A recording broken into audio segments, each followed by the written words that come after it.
The Messiah said, "When you come to know yourselves, then you will become known, and you will realize that it is you who are the sons of the living Father. But if you will not know yourselves, you dwell in poverty, and it is you who are that poverty."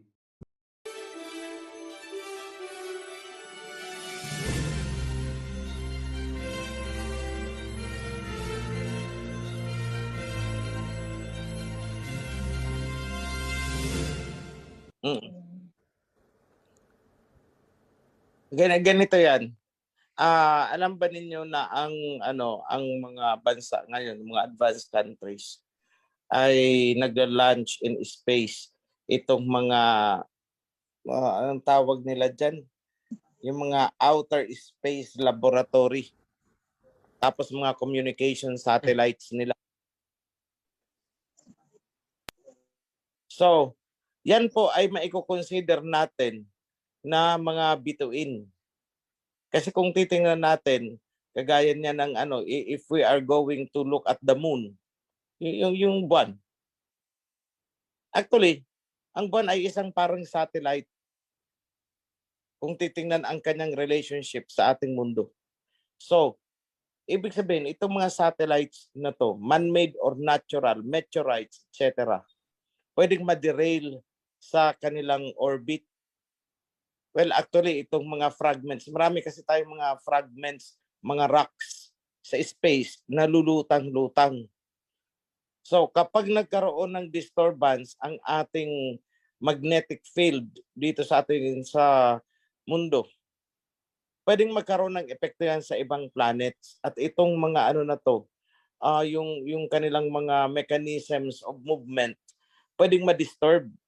At pag na-disturb yan, pwedeng dito sa atin yan magbagsakan. Yun po ang sinasabi na mga stars will fall. So, yan lang po mga kapatid.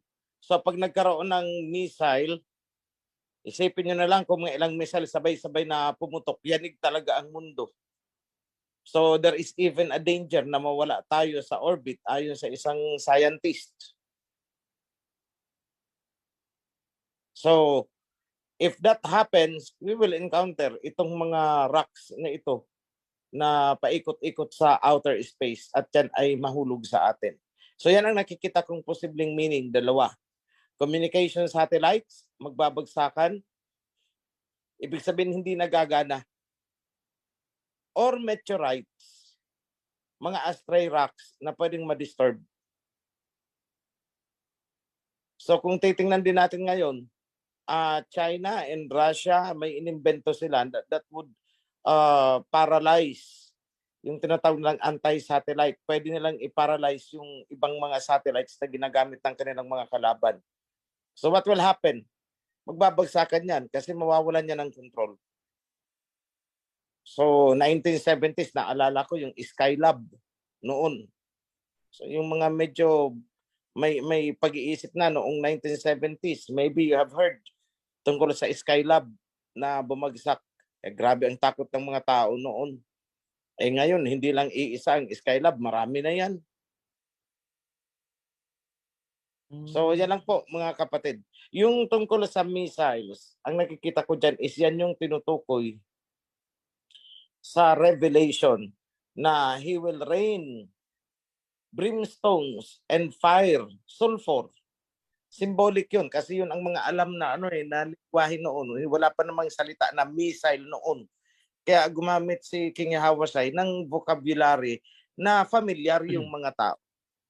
So, kagaya ng pinaulan niya sa sa Sodom and Gomorrah, it could be missiles. Possible yan. So, in the last days, magpapaulan ng apoy. Ano ba ang laman ng missile pag pumutok? Di ba apoy? So, that is one. So, pag sinabi natin magpapaulan siya ng apoy, huwag natin isipin ng pantasya na apoy mula sa langit. Andyan yung missile na lalagpak sa isang lugar o paglagpak niyan, pag tiningala mo, hindi parang galing sa langit. Yun ang ibig sabihin nun. Pero actually galing sa mga kalaban yun. So, yan lang mga kapatid ang masasabi ko tungkol sa tanong niyan. It could be satellites, it could be mga meteorites. Yan lang po. Maraming salamat po, mahal na hari. So, kapatid na Elise,